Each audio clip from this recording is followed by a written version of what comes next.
sprinklers on our roofs. We feel somewhat safe in that we're going to be able to protect our home. Officials say the Bobcat fire probably will not be fully contained until the middle of next month. Well, sometimes firefighters have to do more than just fight fires, like deliver bad news. Chris Donnelly, chief of the Huntington Lake Volunteer Fire Department, had to tell homeowners this week that their cabins burned down in the Creek Fire in the Sierra National Forest. So far, he's done it for 5 homes, including one that had been in a family for a century. That's what's so hard, is this connection. Many cabins up there have been passed down, and they're just memory after memory. Since Huntington Lake is mostly a summer destination, Donnelly spends 9 months a year as a Christian brother at St. Mary's College in Moraga. Known as Brother Chris, he says what attracts him to both jobs is serving other people, even when it's a difficult conversation. Knowing just brings some kind of closure in a way that maybe somebody else couldn't, it makes me see the next one. Right now, Donnelly is monitoring the Creek Fire from his home in the Bay Area.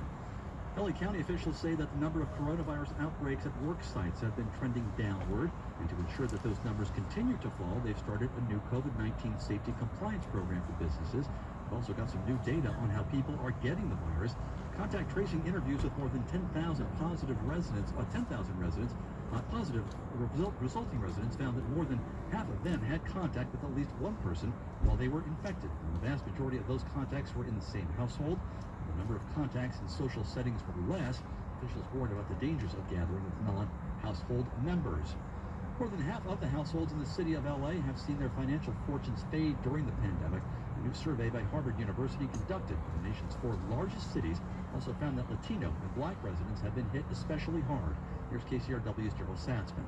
37% of white households in Los Angeles report they are experiencing serious financial problems because of COVID-19.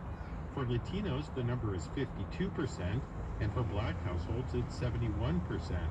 The results were similar in New York, Chicago, and Houston. The authors say the pandemic has made pre-existing inequities more visible. More than 6 in 10 Los Angeles households say they have experienced the loss of a job or reduced hours since the start of the health crisis. More than a third report using up all or most of their savings.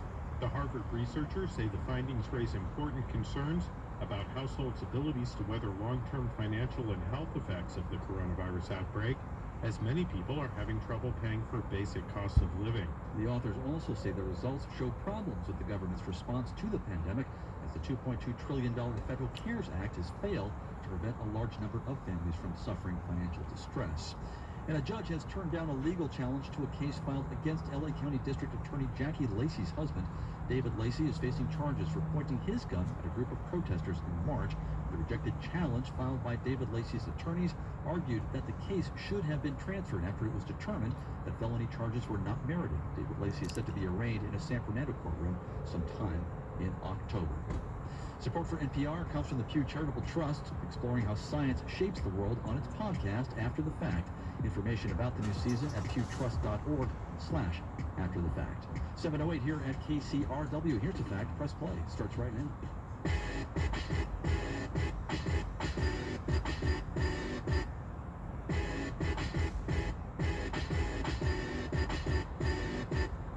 I quite literally have no patience for climate change deniers.